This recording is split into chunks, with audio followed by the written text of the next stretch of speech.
This week, while many Americans commemorate equal rights champion Martin Luther King Jr., I took the time to read my old copy of Letter from a Birmingham Jail. I've always been so impressed by his writing prowess, and like my hero, the Apostle Paul, he did it from a primitive jail cell in Alabama. He emphasizes the Declaration of Independence and demands for more Christlike action from the professing Christian church with statements such as, "There was a time when the church was very powerful, and the time when the early Christians rejoiced at being deemed worthy to suffer for what they believe.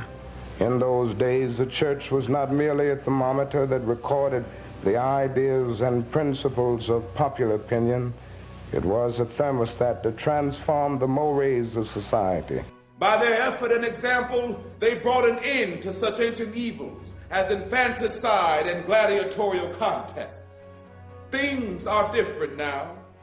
Far from being disturbed by the presence of the church, the power structure of the average community is consoled by the church's silent and often even vocal sanction of things as they are. Former President Barack Obama, who was one such leader of this power structure and fearless of Christian morality, was speaking with former late-night talk show host David Letterman on Letterman's new Netflix show, My Next Guest Needs No Introduction. During the interview, Obama stated, "One of the biggest challenges we have to our democracy is the degree to which we don't share a common baseline of facts." Obama went on later to pronounce, "If you watch Fox News, you are living on a different planet than you are if you listen to NPR." Now, aside from his democracy blunder, I believe the former president was right. America has become delusional. This got me to thinking about the implications and consequences of our delusional behavior.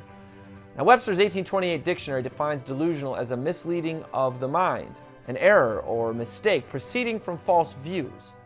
While most in America enjoy pointing the finger at politicians for the woes of America, we might want to consider that the American church and Americans in general just might be the most delusional people in the world.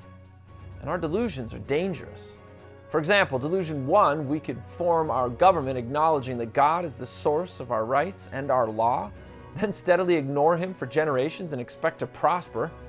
Delusion 2, for the sake of our own convenience, we could murder 60 million of our pre-born children and call it legal. Delusion 3, we could attempt to redefine marriage or gender, which God has already defined in his word, and not suffer the deadly consequences of disobedience. In all my travels speaking to youth all over America, I have doubtlessly found King's conclusion to be the case. Every day I meet young people whose disappointment with the church has turned into outright disgust.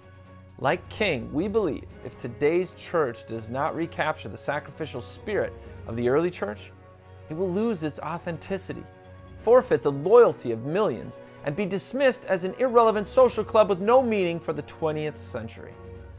This is Jake MacAulay with the Institute on the Constitution, bringing you the American View.